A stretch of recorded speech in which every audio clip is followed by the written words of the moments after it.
Olá, pessoal, tudo bem com vocês? Espero que estejam todos bem. Hoje, o tema da nossa aula é comunicação, conflitos e negociação organizacional.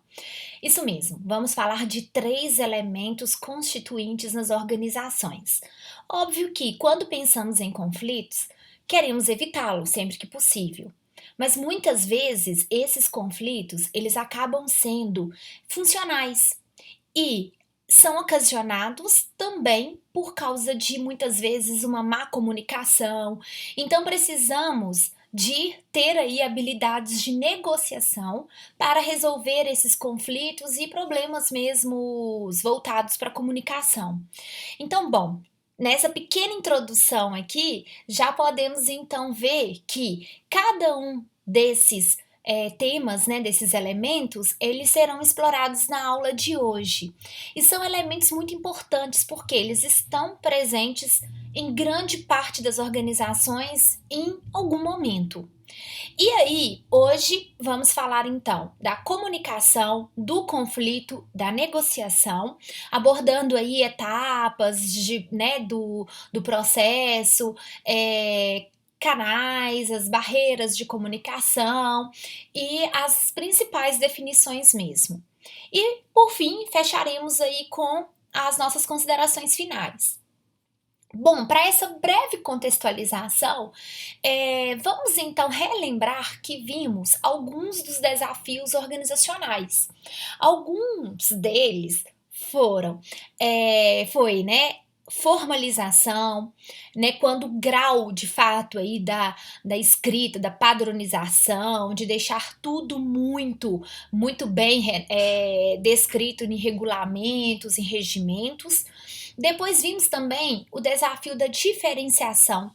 O quanto que a organização ela vai então se estender verticalmente, horizontalmente. E aí, quando a gente fala dessa questão da departamentalização, entra também uma outra questão de integração. Porque muitas vezes os departamentos, eles ficam ilhados, ficam realmente só se comunicando ou considerando que eles são um ambiente fechado.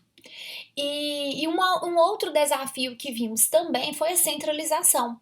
Então, quanto que eu vou, né, deixar algumas decisões aqui centralizadas na alta administração, ou quanto eu posso dar autonomia aos demais cargos, aos gerentes, aos departamentos abaixo. Então, estes foram alguns dos desafios que vimos. Só que hoje apresento para vocês um elemento que acaba sendo também um grande desafio organizacional, que se refere à comunicação. Então, se a gente pensar, a comunicação deficiente, ela é uma das principais fontes de conflitos interpessoais, no trabalho, muitas vezes até na nossa vida pessoal. E como as pessoas elas passam quase 70% das horas em que estão acordadas se comunicando, então a gente, né, se pararmos para pensar, estamos o tempo todo escrevendo, lendo, falando, escutando. Então parece o quê? Razoável a gente afirmar que uma das principais forças aí, inibidoras mesmo do bom desempenho de um grupo é a falta de ter uma comunicação eficaz. Então, ter uma boa comunicação é essencial mesmo para o sucesso na carreira, o sucesso das relações propriamente ditas. E a gente tem diversos estudos feitos aí com analistas de recrutamento, seleção, que revelam que quase sempre as habilidades de comunicação, elas se encontram entre as mais importantes características de um candidato mesmo ideal. Então, ou seja, a partir dessa análise, né, desse contexto, a gente então aqui vai definir o que é essa comunicação organizacional. Então, bom, eu posso até resumir como transferência e compreensão de significado. Ou seja, a comunicação ela envolve aí todos os meios e formas utilizados por uma instituição para dialogar com os públicos internos e externos. Perfeito. Só que quando eu falo do processo de comunicação, eu preciso aqui incluir a transferência e a compreensão desse significado. Como nessa figura, eu tenho uma mensagem a ser enviada e essa mensagem ela tem que ser ali recebida e descodificada pelo meu receptor de maneira correta. Então, se a gente tiver aí um erro de interpretação ou um ruído, então pá, minha internet caiu aqui agora. Então eu tenho aqui um problema, de fato, nesse processo aí de envio, né? Desde quando a mensagem ela está sendo enviada codificada pelo emissor e o momento em que ela está sendo recebida e descodificada. Então, quando a gente fala nesse processo, envolve o que? Os canais. Então, quando eu tenho canais formais, que são aqueles que são estabelecidos pela organização para transmitir essas mensagens, eu preciso que muitas vezes utilizá-lo e ainda repensar a forma em que estou ali enviando essa mensagem. Então, se for uma mensagem escrita, muitas vezes a gente pode ter aí esses problemas de interpretação. E quando a gente utiliza, por exemplo, os canais informais, que são canais aí criados espontaneamente, e que surgem como realmente resposta às escolhas individuais, eu acho mais fácil enviar uma mensagem pelo WhatsApp. Então, o WhatsApp não é considerado pela organização um canal formal, mas os funcionários acabam muitas vezes utilizando. E às vezes, por incrível que pareça, algumas organizações elas acabam formalizando alguns tipos de canais por serem de fato um canal tão utilizado de forma informal e que dá um resultado, então eles acabam formalizando. Bom, e aí quando a gente fala nos tipos de comunicação, então, eu tenho a comunicação oral, escrita e não verbal. E quando eu falo dessa comunicação oral, a gente tem o quê? Uma rapidez e um feedback ali como vantagens. Ou seja, eu acabo de falar que estou muitas vezes, né, a gente não considerando o contexto das câmeras desligadas, contextos de aulas online, então a gente visualiza muitas vezes a pessoa e a gente acaba tendo ali tipo um aham, entendi, a gente tem um feedback. E quanto desvantagem, a gente tem que cada pessoa interpreta a mensagem da sua maneira. Isso também não é uma desvantagem só da comunicação oral, não. Quando a gente fala também da comunicação escrita, a gente tem muito esse problema. Nessa comunicação escrita, a vantagem é que eu tenho aqui algo tangível e verificável. Então, desde a teoria da burocracia, a gente já tem isso, né? Então, eu preciso de ter muitas vezes uma fonte comprobatória. Então, você me mandou esse pedido? Mandei. Então, a gente pega aquele documento e consegue comprovar pela data, hora, né? Ou por realmente as informações ali, né? Os metadados ali do e-mail. Então, beleza, eu consigo então comprovar. E uma desvantagem que consome tempo, porque muitas vezes ao escrevermos a gente tem que de fato ali reler, pensar uma melhor forma de escrever, para tentar evitar mesmo esse problema de interpretação. Mas assim, mesmo assim, a gente não consegue enviar na mensagem escrita, muitas vezes as emoções, a forma que a gente fala. Então, eu posso falar com vocês utilizando um tom mais singelo, mais carinhoso, e a pessoa, ela está ali naquele momento, ali na correria, muitas vezes em um momento de estresse, ela lê a mensagem interpretando, considerando ali a sua emoção e achando que naquela mensagem há um tom de cobrança, há um tom, né, que é desrespeitoso e etc.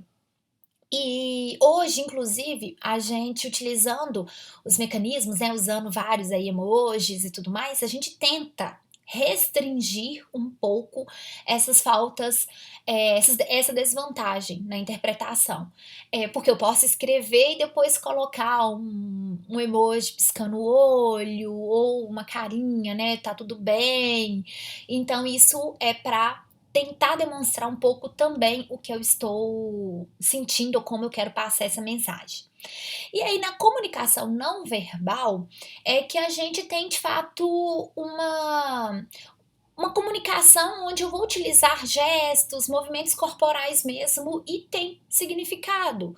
Então, ou seja, muitas vezes, né, a forma que eu vou balançar os ombros ou a forma que eu expresso a minha fisionomia em relação a uma dúvida, ou então balançar a cabeça. Então, não estou utilizando aqui a comunicação oral e nem estou utilizando a comunicação escrita. Então, mas pelo gesto eu consigo perceber, né, em aulas presenciais, os alunos balançam a cabeça como se tá tudo bem. Ou então, né, de acordo com o olhar, tipo, isso ainda ficou confuso.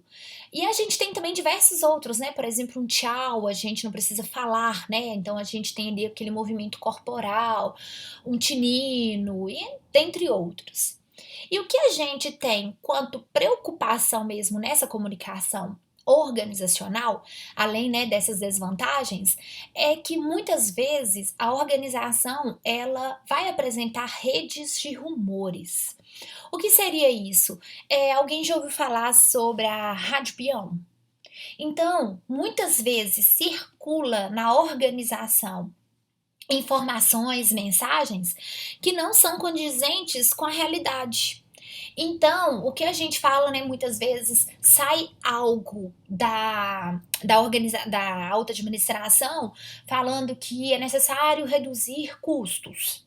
E aí, quando a gente percebe na organização, já tem assim, falando que vai cortar mesmo 50% dos recursos humanos, então a gente vai ter um alto índice de demissões. Então, aquilo, ele toma, né, de fato, uma proporção tão grande que a organização, nossa, ela precisa, né, muitas vezes, assim, tentar de forma fornecer cada vez mais informações, mostrar mesmo que as decisões, os comportamentos, eles são sempre explicados, apresentados, porque embora seja informal, a rede de rumor, ela acaba sendo uma importante fonte de informações muitas vezes na organização, porque é aquela que os funcionários muitas vezes acreditam e começam ali a alimentar mesmo alguns comportamentos.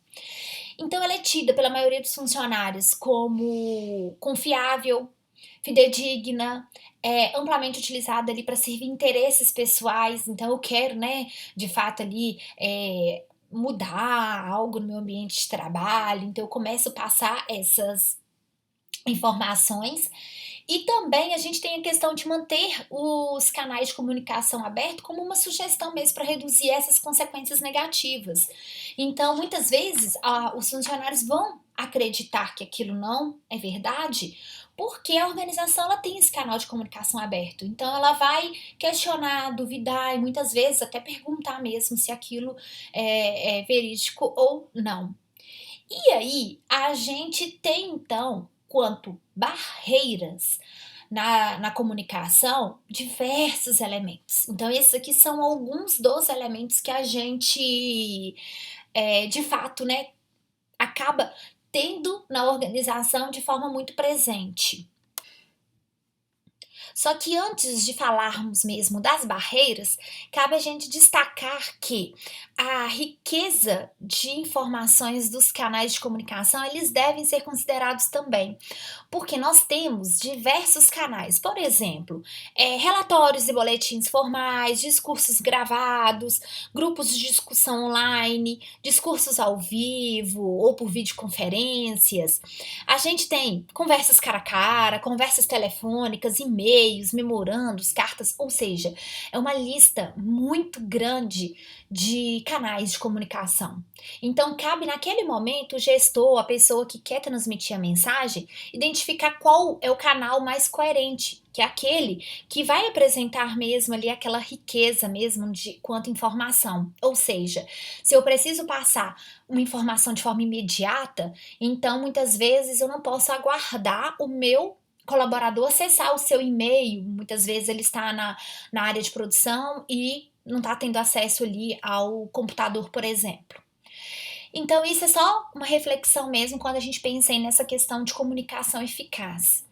E agora, entrando propriamente nas barreiras, a gente tem aí a filtragem como uma primeira barreira organizacional. E quando a gente fala nessa filtragem, ou seja, todas essas barreiras, elas podem dificultar ou distorcer essa comunicação eficaz. Por exemplo, na filtragem existe o quê? Uma manipulação da informação pelo emissor para que ela seja vista de maneira mais favorável pelo receptor. Por exemplo, quando um gestor diz a seu supervisor ali exatamente aquilo que acredita que o chefe quer ouvir, ele está o quê? Filtrando informações.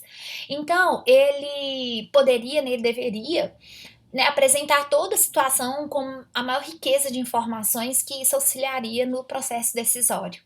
Só que naquele momento, para agradar e tudo mais, ele filtra e passa só as informações que, né, que ele acredita ali sendo interessantes naquele momento.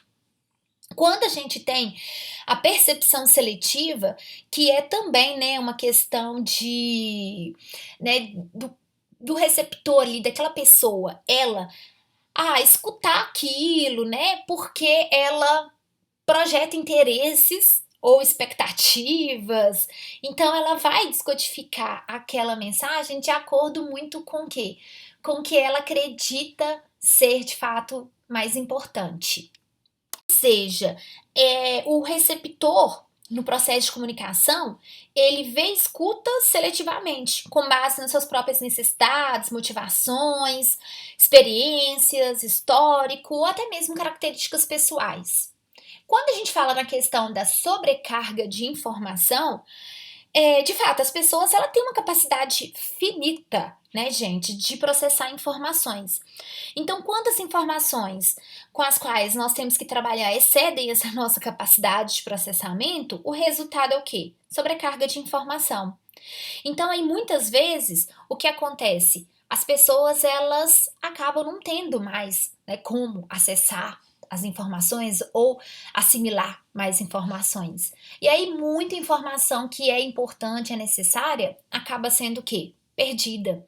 Então a tendência é que a gente selecione, ignore, não perceba ou esqueça, inclusive, de informações.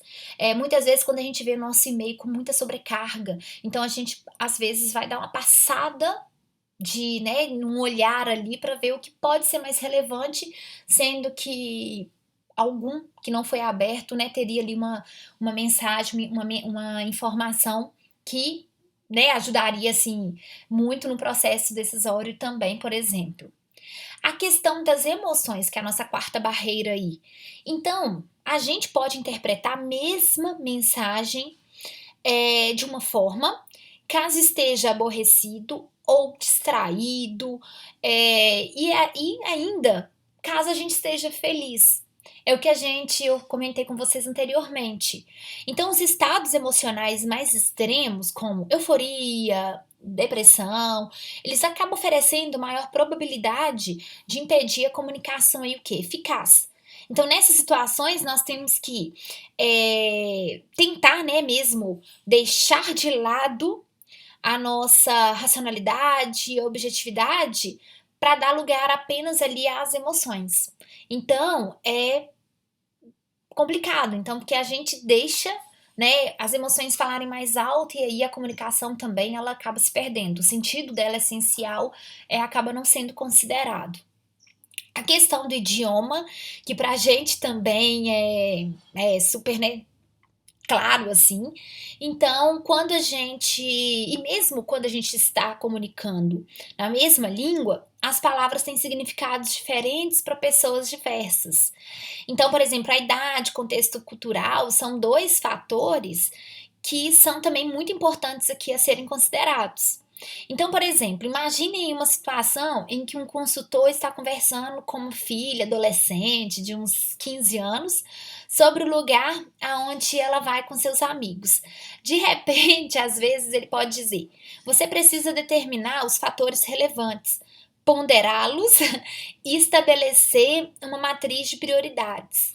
Ela provavelmente vai olhá-lo como se ele fosse de outro mundo e O que ele quer dizer, na verdade, né, os que não conhecem os jargões aí corporativos, como por exemplo do BSC, né, do balanço scorecard, que é uma ferramenta, então, ou seja, a mensagem não foi transferida. Então, para ela entender aí o que que seria essa matriz de prioridade, o que que seria fatores relevantes, o que é, né, o que seria ponderar, acaba sendo o que para ela, né, não compreensível. Um outro fator, uma outra barreira que a gente tem é o silêncio. Então é fácil ignorar o silêncio ou a falta de comunicação, precisamente porque este é definido mesmo como uma ausência de informações. Então a gente vê que é também problemático, né? Então o silêncio dos funcionários significa que os gestores não possuem informação sobre o problema operacional ali atual. Então assim, né, a gente com a falta de informação também compromete muito a comunicação ali eficaz e a tomada de decisão. E a gente tem aí também a questão do medo de comunicação, que se refere mesmo àquela tensão, ansiedade com relação à comunicação oral, escrita ou ambas. Então a gente sabe que muitas pessoas têm uma certa dificuldade mesmo de aparecer em público, de conseguir falar para mais pessoas. E a gente tem também que quase, né, todos os trabalhos, eles requerem alguma comunicação oral. Então, assim, é muito importante que o funcionário que detectar essa ansiedade social, esse medo de comunicação, ele, né, procure também um auxílio aí, uma ajuda. Quando a gente fala na questão de diferenças de gênero, acreditem, a gente tem, na verdade, pesquisas que mostram que os homens, eles tendem a usar o discurso para reafirmar seu status. E as mulheres já têm um pouco mais, né, esse discurso voltado ali para criar conexões. Então, assim, óbvio que essas conclusões dessas pesquisas, elas evidentemente não se aplicam a todos os homens nem a todas as mulheres. Mas aí os autores eles colocam, né, que uma grande parcela de mulheres e de homens, enquanto grupo, conversam de uma determinada maneira e a gente tem ali uma probabilidade, né, dessa conversa, então, ter as diferenças. Então, a mesma mensagem sendo transferida por uma mulher, muitas vezes pode ser um pouco diferente dessa mesma mensagem estar sendo transferida por um homem. Acreditem. E a gente tem aí também a questão da comunicação politicamente correta, que a gente tem, né, a última barreira aí, que seria essa comunicação tão preocupada em não ser ofensiva, que o significado dela pode muitas vezes acabar o quê? Sendo perdido. Por quê? Olha só, vou dar um exemplo. Quando o técnico de vôlei, Bernardinho, comandava a seleção feminina brasileira, muitas pessoas consideravam sua linguagem excessivamente violenta mesmo para falar com os atletas. E não há dúvidas de que o treinador ele extravasava suas emoções por meio, às vezes, de algum grito ou, né, alguma palavra. Mas será que esse não foi um dos fatores mais importantes mesmo para o sucesso do time? Então, quando a gente diz aí dessa comunicação politicamente correta, é preciso mesmo a gente prestar um pouco de atenção. Então, às vezes, eu acho que a melhor forma que eu estou comunicando com as pessoas, isso, né, pode não ser verdade, ou ainda eu tenho que interpretar se aquela forma de comunicação que a gente ali está, inclusive considerando não estar correta, pode estar contribuindo para o sucesso do grupo. E quando eu falo, então, basicamente dessas barreiras, eu já contextualizo, já introduzo aqui a questão muito recorrente, que essas barreiras, elas podem o quê? Favorecer o surgimento de conflitos. Então a gente acaba introduzindo aqui agora o segundo elemento constitutivo da nossa aula. E o que não faltam são definições para conflito, acreditem. Mas a mais comum mesmo que a gente acaba utilizando, que eu vou apresentar aqui para vocês agora, é essa ideia mesmo de que conflito é uma questão de percepção. Se ninguém tiver noção ali de sua existência, há um consenso de que o conflito ele não existe ali naquela situação, naquele ambiente de trabalho. Agora, quando a gente tem aqui a oposição ou incompatibilidade, além de alguma forma mesmo de interação, também é necessária para a gente aqui definir, entender melhor o que seria um conflito. E aí a gente tem que o conflito, então, ele é um processo que tem início quando alguém percebe que outra parte afeta ou pode afetar negativamente alguma coisa que a outra considera importante, né? Que a gente considera que nesse momento é importante. E aí, quando eu falo nos conflitos, a gente tem inclusive tipos de conflitos. Então, se eu falo de conflitos funcionais, que são esses que contribuem para melhorar o desempenho do grupo, quando eu falo de conflitos disfuncionais, que são conflitos que, né, de forma contrária, eles atrapalham o desempenho do grupo. A gente tem conflitos de tarefa, que pode ser considerado aí, né, em relação a um determinado conteúdo ou objetivo de trabalho. Conflitos de relacionamentos, ou seja, né, a gente tem aí a questão da incompatibilidade nas relações interpessoais, que é super comum. A gente viu, inclusive, lá na teoria de comportamento organizacional, que cada pessoa, ela é única. Ela tem ali a sua personalidade, as suas percepções, as suas emoções. Então, são muitas questões envolvidas de forma individual que acabam favorecendo com o surgimento de conflitos. E temos também aí a questão do conflito de processo, né? Diferentemente do conflito de tarefa, aqui agora a divergência é sobre como o trabalho deve ser realizado, né? Então aqui a gente já amplia mais. O que a gente quer dizer com isso? Que aqui a análise mesmo dos tipos de conflito se refere a um objeto. Né? Então, eu tenho a tarefa, eu tenho o relacionamento, eu tenho o processo, sendo aqui nesse momento considerados como objeto mesmo de conflito. E agora cabe a gente destacar que não podemos associar o conflito a questões de trazer consequências sempre negativas, disfuncionais. Então, muitas vezes, a partir daquele conflito, a gente vai trazer novas soluções que vai aumentar a produtividade. Então, o conflito, ele pode sim ter uma consequência funcional, que a gente vai falar um pouquinho mais adiante. E aí, acreditem, quando a gente fala dessa questão, desse processo, né, que a gente pode aqui reconhecer mesmo, pegando lá a definição de conflito mesmo, né, que tem o início quando alguém percebe que outra parte afeta ou pode afetar negativamente, né, aqui eu considero importante, a gente pode considerar que existem estágios no conflito.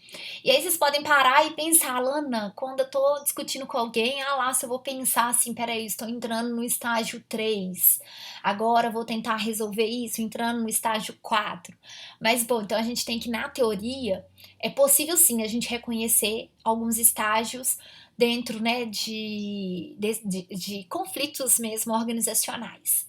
Então a gente tem aí o primeiro estágio, que se refere mesmo às fontes, né? Então, o primeiro fator aí a gente, né, pensar realmente quais condições que estão propiciando aqui o conflito. Depois a gente tem a questão da cognição e personalização, então a forma que eu consigo ali perceber e sentir o conflito. Depois a gente tem estratégias, que seria para resolver mesmo esse conflito. Temos ainda o conflito, ele trazendo para a gente alguns tipos de comportamentos, muitas vezes reações até fisiológicas, e por fim as consequências dele, como a gente falou. Às vezes ele pode melhorar o desempenho do grupo ou ele pode atrapalhar de fato, né? A gente vai ter uma piora aí no processo. E quando eu falo do primeiro estágio, eu tenho enquanto fontes aí, por exemplo, a comunicação, que nós já falamos, mas também a questão da estrutura e das variáveis pessoais, que nós também falamos. Então, até então, aqui, né, quanto novidade, a questão que a própria estrutura organizacional também pode ser considerada um antecedente do conflito. Então, às vezes, a gente aqui desconsiderar o tamanho do grupo ou a falta, muitas vezes, né, da gente ter os papéis, os cargos muito bem desenhados. Então, ou seja, né, eu penso que isso não é uma função minha e acaba sendo, e como que isso, né, como que o outro vai visualizar e acaba gerando um conflito. Então aqui a gente tem comunicação, estrutura e variáveis pessoais como as principais fontes. Quando a gente chega aí no estágio 2, né, de cognição e personalização, a gente tem, no primeiro momento, uma consciência, é aquela questão, né, de percepção mesmo, de uma parte que está me afetando negativamente. Então, eu percebo e depois eu começo o quê? Ter muitas vezes um envolvimento emocional. Então aí aquilo me gera frustração, raiva, ansiedade. Então essas emoções, elas têm um papel aí muito grande na configuração mesmo daquela percepção que eu acabo gerando, criando em relação a determinado fator, determinado conflito. E no terceiro estágio, como nós falamos anteriormente, a gente tem aqui a questão de quê? De definição das estratégias para resolver mesmo o conflito. Então, ou seja, seriam aí, na verdade, as predisposições para agir de determinada maneira para que aquele conflito ali ele seja resolvido, né, de uma melhor forma. Então, quando eu tenho, por exemplo, como estratégias aí de resolução, a estratégia de competição, a gente tem então que é uma estratégia focada na satisfação dos próprios interesses, independentemente do impacto que isso vai ter sobre as outras partes do conflito. Então, uma pessoa ela está competindo de fato quando faz uma aposta com outra, para um ganhar e o outro perder. E já essa segunda estratégia, a de colaboração, é uma estratégia de resolução, na qual aí a gente já vai ter o quê? As partes conflitantes, elas desejam satisfazer os interesses de ambas as partes. Então, de forma a gente ter o quê? Um resultado aí mutuamente satisfatório.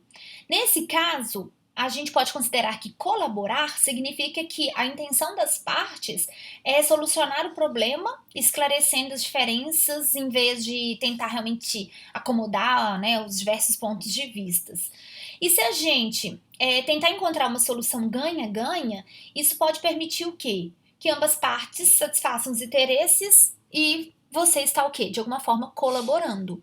Quando a gente tem aí a terceira estratégia, que seria o evitamento, seria quando uma pessoa ela ali reconhece o conflito, então ela sabe que aquele conflito existe, mas em vez de procurá-lo, resolvê-lo, ela busca suprimi-lo, ignorá-lo.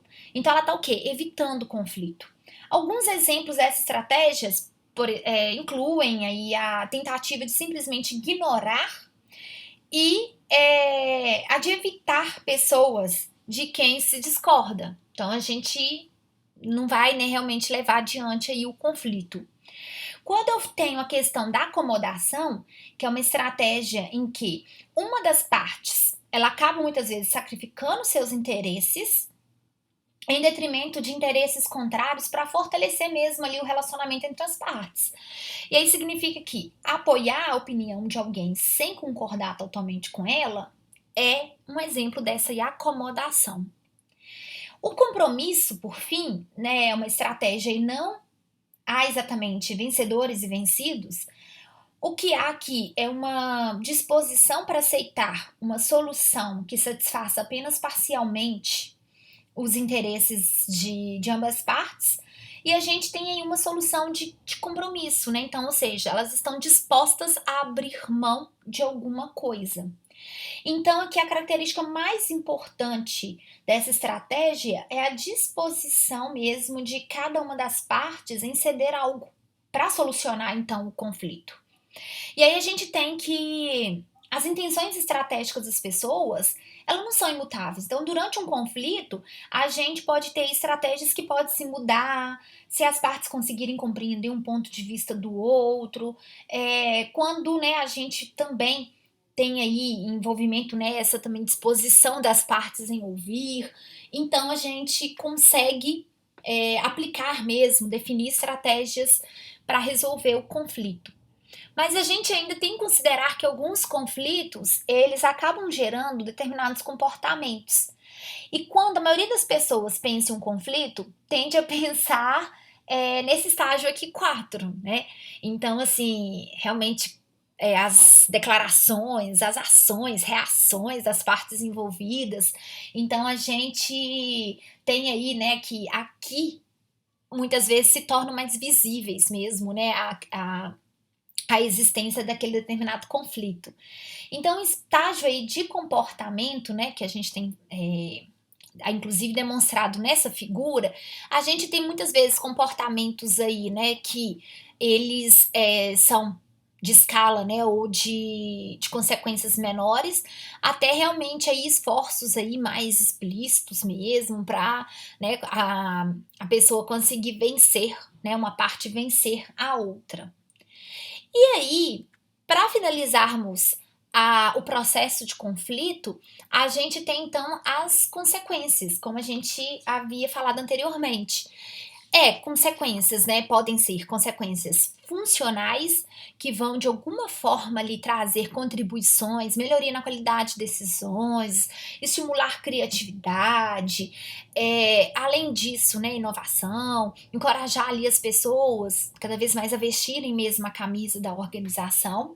A gente pode ter ainda, né, consequências disfuncionais, que essas podem levar muitas vezes aí à destruição do grupo, ou a gente ainda considerar que as consequências vão estar ligadas mesmo a grupos para tentar ficar realmente resolvendo um pouco esses conflitos. Então, que seria administrar mesmo os conflitos funcionais. Então, né, visualizar que conflitos existem, que eles são importantes, então a consequência é que novos conflitos, né, caso ocorram, as pessoas consigam administrar ele de uma forma melhor para que os resultados sejam cada vez mais funcionais. E aí, quando a gente fala nessa questão, inclusive, de administração de conflitos funcionais, a gente entra muito na questão já de necessidade de negociar. Então, ou seja, a negociação aí ela entra em ação. Então, para eu chegar, muitas vezes, né, quando eu tenho conflitos entre partes aí que a gente não chega a um consenso, não tem um acordo, então muitas vezes o que? A gente precisa mesmo entrar aí com a negociação. E ela permeia mesmo todas as interações em grupos, organizações, e existem de fato, né, as que são as negociações mais óbvias, mais tranquilas e as que muitas vezes, né, a gente tem um processo mais burocrático envolvido. Quando a gente fala de negociação, a gente tem então como definição um processo pela qual duas aí ou mais partes interdependentes com algum conflito aparente decidem como alocar recursos escassos. E aí a gente tem dois tipos básicos de negociação, que é a negociação distributiva, que essa vai buscar mesmo dividir uma quantia fixa aí de recursos, situação ganha-perde, ou ainda a gente pode ter uma outra situação que seria a integrativa, que ela vai buscar mesmo um acordo ali do ganha-ganha. Então, quando eu falo, né, nessa questão de negociação, que é um outro elemento dentro, né, das organizações, a gente muitas vezes ali tende, né, a ter conflitos e ainda se estender, né, as estratégias, muitas vezes, do processo lá de conflito para resolver o conflito, elas não são suficientes, então entra um novo processo mesmo. Então a gente tem toda uma teoria aí voltada para essa questão de negociação. Então, às vezes, né, a gente tem que negociar com o fornecedor, tem que negociar com o cliente, eu tenho que negociar com funcionários, eu tenho que negociar com colegas de trabalho. Então, essa negociação, a gente então visualiza, né, que também existem estratégias para a gente conseguir então aí ter um sucesso maior no resultado. E aí, quando eu falo desses dois tipos de negociação, basicamente a gente tem que na negociação distributiva, como a gente falou, eu ganho, você perde. Então, a gente tem um foco mais de não posso ir além desse ponto, porque eu tenho um objetivo de fazer a outra parte perder. Então, eu vou passar poucas informações, porque a baixa informação ali faz com que a outra parte, né, ela pode ter vantagens, e a duração do relacionamento geralmente é curto. Então, ou seja, ali não gerou satisfação entre as partes. Então, por exemplo, com o meu fornecedor, eu senti atingida, eu senti que eu perdi, então eu não quero mais fazer negócio, então a gente encerra. E quando a gente tem essa negociação aí de forma mais integrativa, né, ambos ganhando, você pode me explicar mais por que isso é tão importante para você? Então a gente vai compartilhar mais informações ali, permitindo mesmo, né, que a gente consiga satisfazer os interesses.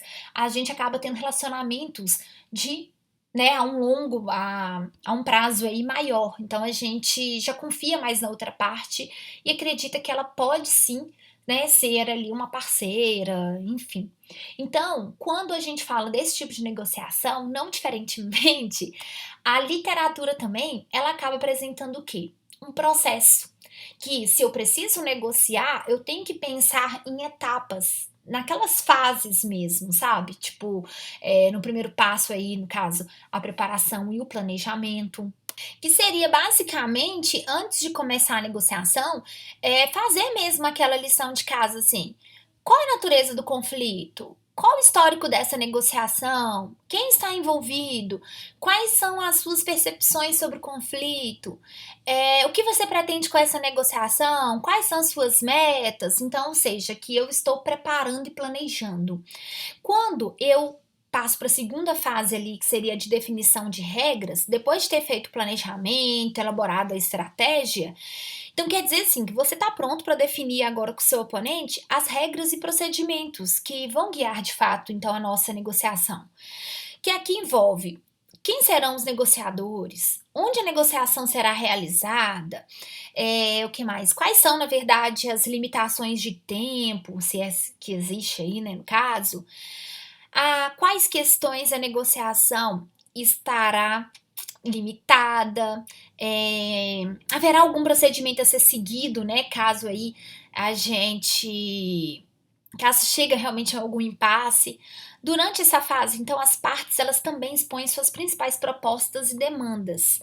E aí, quando a gente passa para a fase de esclarecimentos ali, justificativas, a gente tem que, depois que as posições iniciais foram estabelecidas, né, ambas partes elas explicam mesmo, ampliam, esclarecem, reforçam, justificam. Olha quantos verbos aí necessários para a gente trabalhar nessa fase. E aí, na verdade, esta é mais uma oportunidade mesmo de explicar e informar outra parte sobre as questões envolvidas, as razões pela qual, né, a gente tem aí a importância de como se chegou a essa proposta, oferecer mesmo à outra parte informações que vai ajudar de alguma forma a fundamentar mesmo sua posição. E aí, quando a gente vai para barganha e solução de problemas, a essência aqui do processo, ela de negociação, né, é o verdadeiro toma lá da cá na tentativa de chegar àquele acordo. Então, ambas as partes terão devidamente aqui já, né, feito, né, todo o processo anterior, e agora vão fazer o que? Algumas concessões mesmo. E, para a gente fechar, a gente tem a conclusão, que é o passo final do processo de negociação, que seria agora formalizar o acordo alcançado, desenvolver mesmo o procedimento necessário para a sua implantação e monitoramento aí. E a gente tem que, em grandes negociações, de acordos, muitas vezes, trabalhistas, então a gente tem aí, né, muitas vezes a barganha sobre aluguéis, compra de imóveis, discussões de termos ali de oferta de emprego. Então, o acordo deve ser fechado com tudo, né? Com todas as especificidades mesmo expressas ali em um contrato, muitas vezes, que tem que ser formal. Ou, em muitos casos, a gente vai ter a negociação aí, esse fechamento sendo feito, de fato, com um aperto de mão.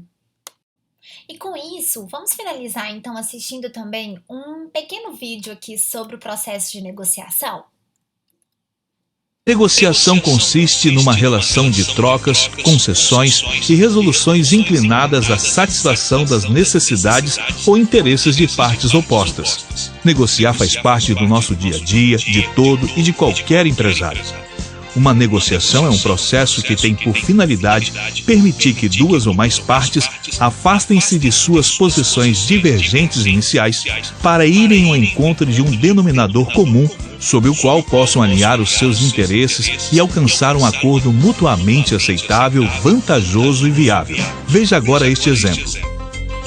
Marcos possui uma microempresa de confecção de roupas femininas e Arthur tem uma pequena empresa de tecidos.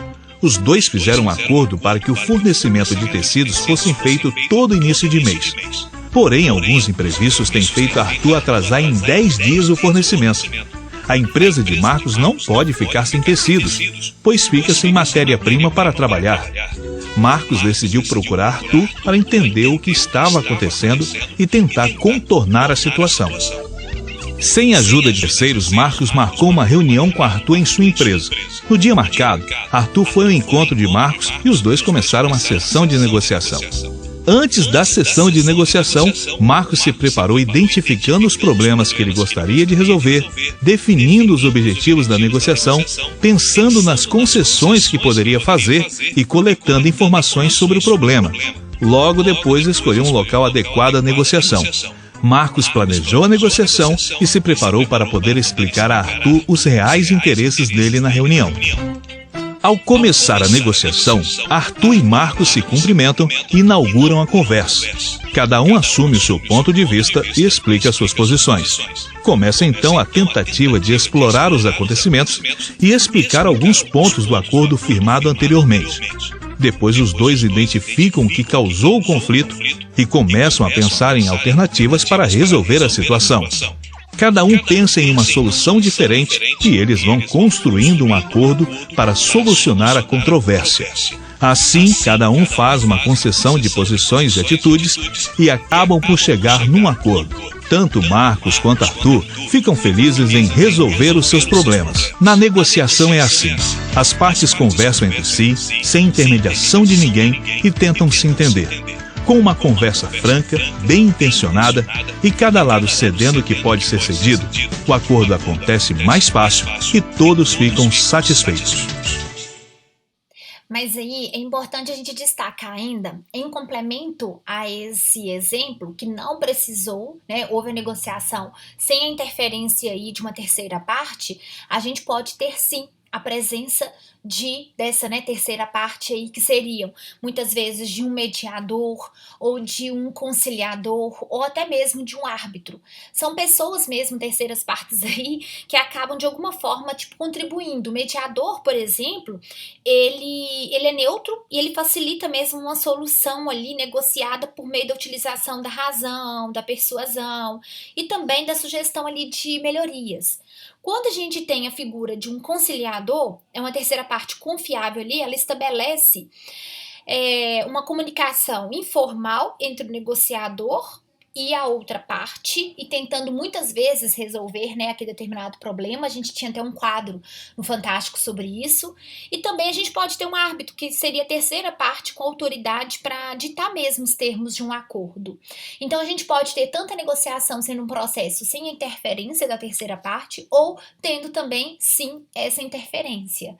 Bom, então a gente finaliza a aula de hoje. As principais referências utilizadas, então, foram essas, e esse material, ele foi gerado principalmente, né, a partir delas e também de ilustrações da internet, para uso exclusivamente acadêmico aí. Obrigada, pessoal!